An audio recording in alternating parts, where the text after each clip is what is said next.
In retrospect, it's pretty amazing that Barack Obama got as far as he did. Quick, tell me what I'm looking at. Listen up, because I'm about to spill the beans on something that will really blow your mind. A bombshell has been dropped by the contentious political pundit Tucker Carlson, who hosts Tucker Carlson Tonight on Fox News. The internet is buzzing about this. Imagine for a second if an anonymous source revealed the Obama's underlying LGBT troubles. Indeed, what you heard was accurate. Are you kidding me? This is more than just a rumor, so you may as well believe it. Given the recent internet uproar around the subject, one may wonder, where is the actual fire? Could there be untold facts that have been omitted from historical accounts? For what reason is Tucker Carlson bringing it up at this particular moment? So, just what was Tucker Carlson saying?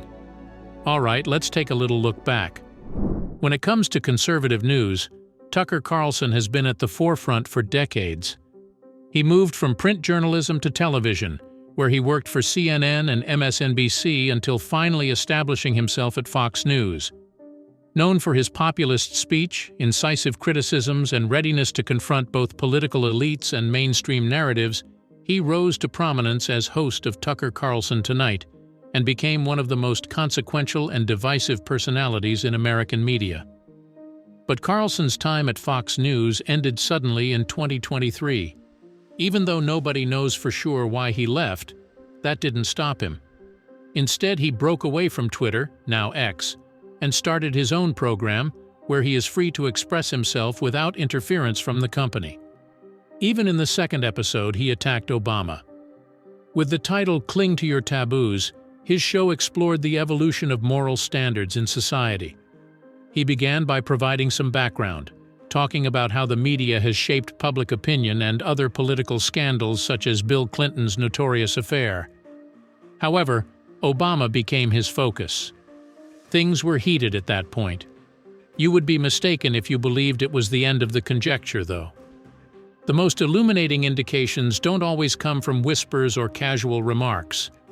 His own comments may prove to be the most interesting part of Obama's story thus far. Pulitzer Prize-winning biographer David Garrow has revealed some fascinating facts regarding Barack Obama's background.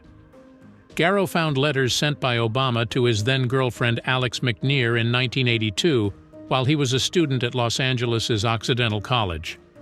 In these letters, Obama discusses his own struggles with his sexuality.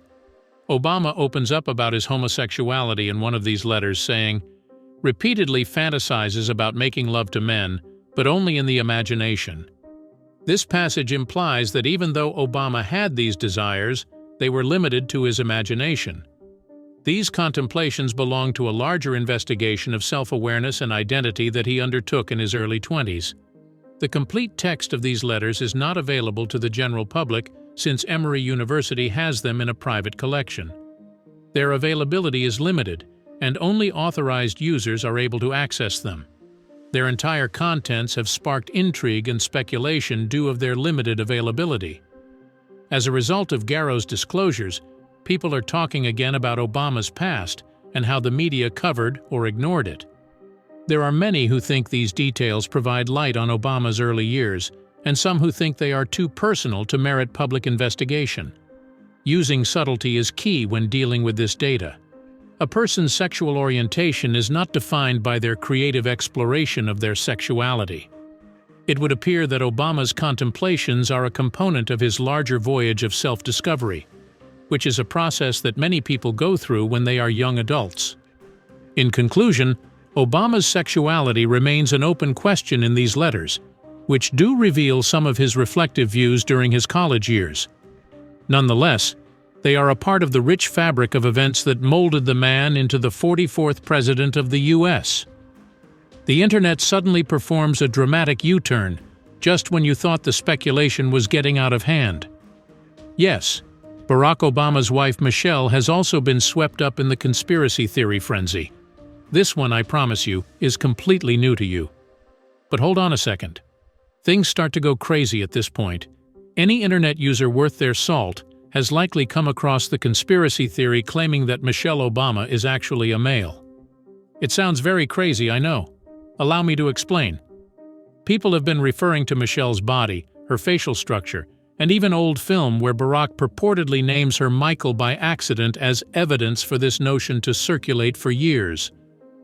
"Michael and I also want to acknowledge your son Jack," falls out of Obama's mouth in one footage as he addresses the soldiers. Very possibly. Maybe it was more than that. Finally, there's the now famous remark made by Joan Rivers.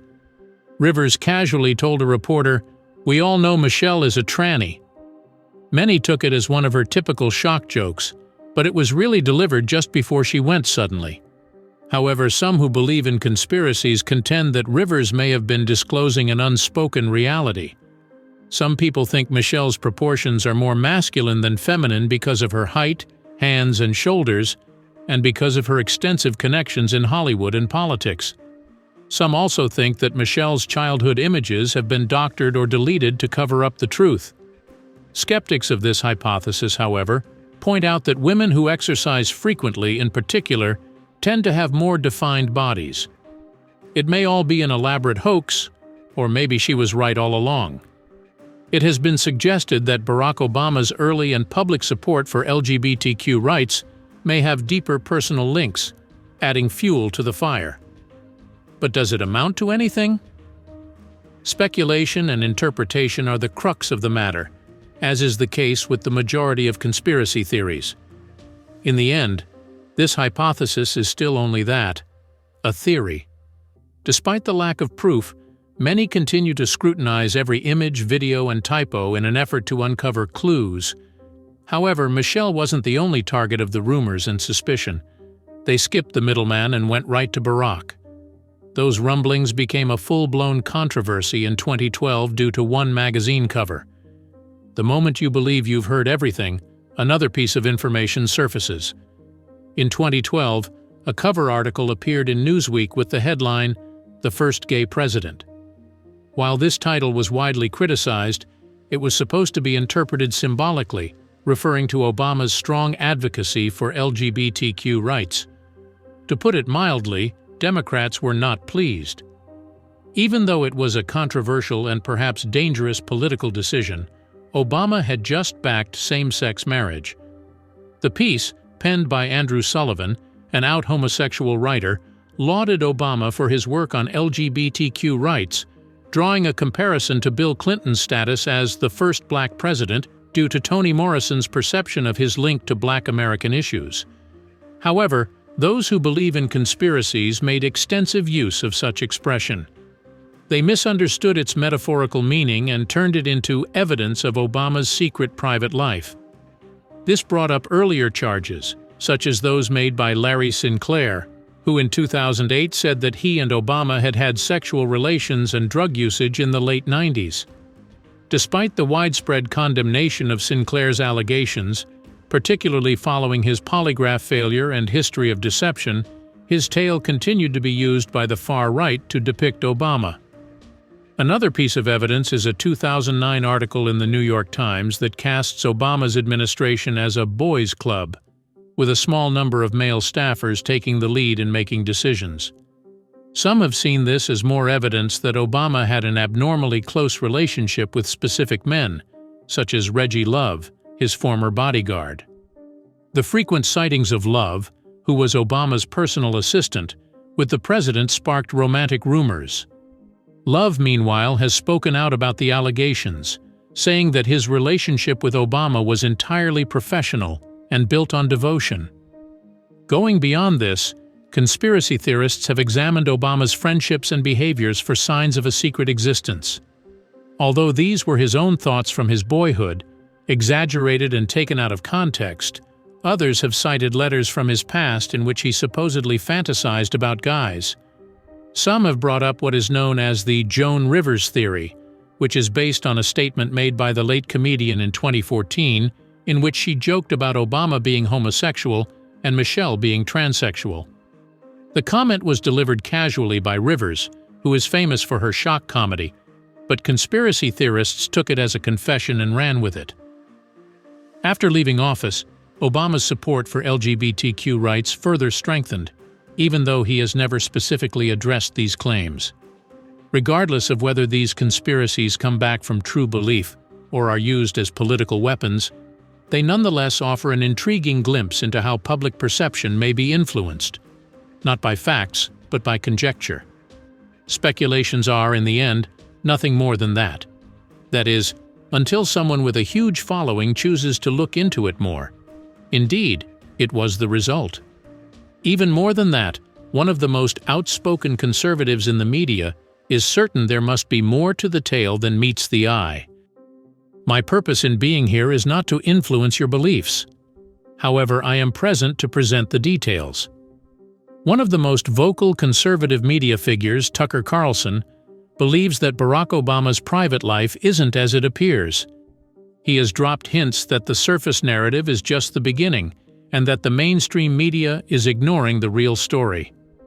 Then there's Pulitzer Prize-winning historian David Garrow, who dug deep into Obama's background for a long time. He made the startling assertion in an interview that Obama had written fantasies about guys in letters at one point. These, however, were not remarks made in public. These were his innermost thoughts and feelings, conveyed in private letters to a lover from his earlier years. They did not necessarily represent his behavior. However, these letters are securely stored. They remain hidden from view. The issue that arises is why these facts are being kept under wraps, considering that the only information we have comes from second-hand reports. After that, there is Michelle Obama. Grainy photos, out-of-context video, and murmurs from some areas of the web have fueled internet conspiracy theories regarding her gender for years. What about the assertion? Michelle Obama identifies as transgender. What proof is there? To be honest, it's subjective. Joan Rivers reportedly made light of the situation in the weeks leading up to her untimely death after routine surgery, according to archived film. Others have drawn attention to her tall and athletic frame, drawing comparisons to previous First Ladies. But let's be honest, these accusations have never been supported by evidence, and most people see them as attacks on the Obama's legacy that are politically driven. What is peculiar, though, is this. Quick action is always taken once this subject is raised. Even renowned historian Garrow has stated that journalists purposefully avoided covering specific parts of Obama's background due to fear of reaction, and the fact-checkers are eager to classify such conversations as misinformation. Meanwhile, social media sites suppress them. People start to worry, what else are they hiding from us? Just because of that. Is there a secret, dark secret being kept hidden because of all this? Perhaps, perhaps not. Perhaps Obama was only a young thinker experimenting with writing down his thoughts in his letters. Maybe all the allegations about Michelle Obama are just that, rumors, and that she is just a strong, confident lady. Perhaps, however, there is more to this tale than what has been shown to us. Because if there's one thing we can learn from the past, it's that you should speak up about the things that powerful people are trying to keep quiet about. Is a more sinister plotline here that is just waiting to be revealed?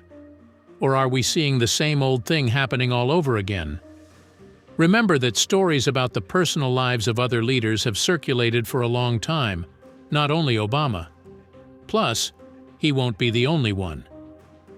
I am very aware of how divisive the Obama story is. However, we must admit that this is not novel.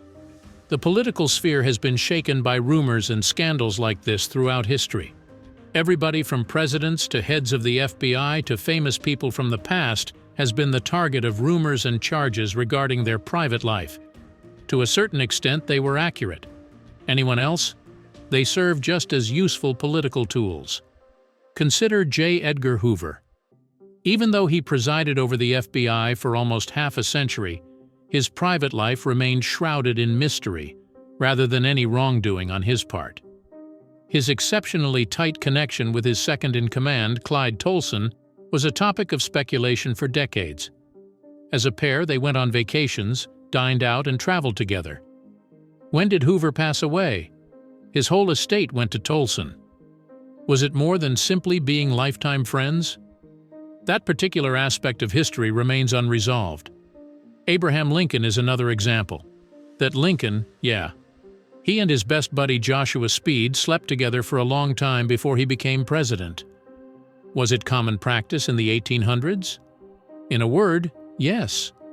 Because of the high cost of housing, men often slept on makeshift bunks. Was this only a relationship, or did something more substantial exist? This question has arisen in recent decades as historians examine the past with fresh eyes. The stories have persisted throughout Lincoln's legacy for more than a century, yet we still lack proof. And let's not forget Bill Clinton, would we? His scandals were front-page news, in contrast to Hoover's and Lincoln's. One of the most significant political storms in American history was caused by his affair with Monica Lewinsky. It wasn't the first or last time a president was involved in a sex scandal either. Let's be honest. Politicians have long used people's private lives as a weapon, sometimes for legitimate reasons and other times to bring down specific figures. So why are these tales appearing again and again? No-brainer. Any sex scandal, whether true or imagined, can be utilized to undermine public confidence. They have the power to sow confusion, alter narratives, and swiftly elevate an esteemed leader to the status of a national parody. Nothing remains private for long when power is involved, whether it's sexually explicit whispers or bombshell accusations of an affair. And we must admit, Tucker Carlson is really competent. Everything from the delivery to the time to the dispute is deliberate and planned. However, at this moment, why? Why now is the time to reveal this shocking fact? You can tell this isn't his first rodeo by looking at his past performances. An entire reputation for Carlson rests on his claim to expose his stories that the mainstream media ignores. He always does this stunt. He makes a contentious allegation, the internet goes crazy, and he watches as engagement levels rise. And honestly, participation is key. His platform's usefulness grows in proportion to the number of responses and shares it receives. He has greater incentive to aim for shock value now that he is independent and no longer part of the Fox News juggernaut. Consider, his enormous fan base existed even before his time on Fox. However, he is currently operating his own platform independently. He has complete command of the storyline. Agendas are set by him. Most importantly, he earns money from each and every one of those clicks, views, and viral moments. Plus, promoting a news that is so absurd and polarizing that it makes people choose a side is sure to keep people talking. There was no error here. I call it a playbook. The role of the outsider, the truth-teller, and the one who dares to speak what others won't is one in which Carlson thrives. The question of whether or not people trust him is practically irrelevant. For Tucker Carlson, controversy is money, and he knows how to make it rain. This kind of news makes it quite obvious that social media is more than a platform. It's a driving force. And our politics and values could be changed as a result if we aren't cautious. Is the allure of conspiracy theories ever a mystery to you? How our brains function is at the heart of the matter, not only the theories themselves. Research has shown that all humans exhibit what is known as confirmation bias. This bias manifests itself in the way we are more likely to seek out evidence that supports our existing beliefs while downplaying or ignoring evidence that challenges them. Consider your Instagram feed. You tend to appreciate things that align with your beliefs, don't you think? There we have confirmation bias at work. It feels as though we are creating our own world. Now, this is amplified by social media sites, which offer us more stuff that is similar to what we have interacted with previously. To paraphrase Mark Manson, it's a feedback loop from hell. And let's face it, when the algorithm just keeps giving us more of the same, it's easy to fall into the rabbit hole.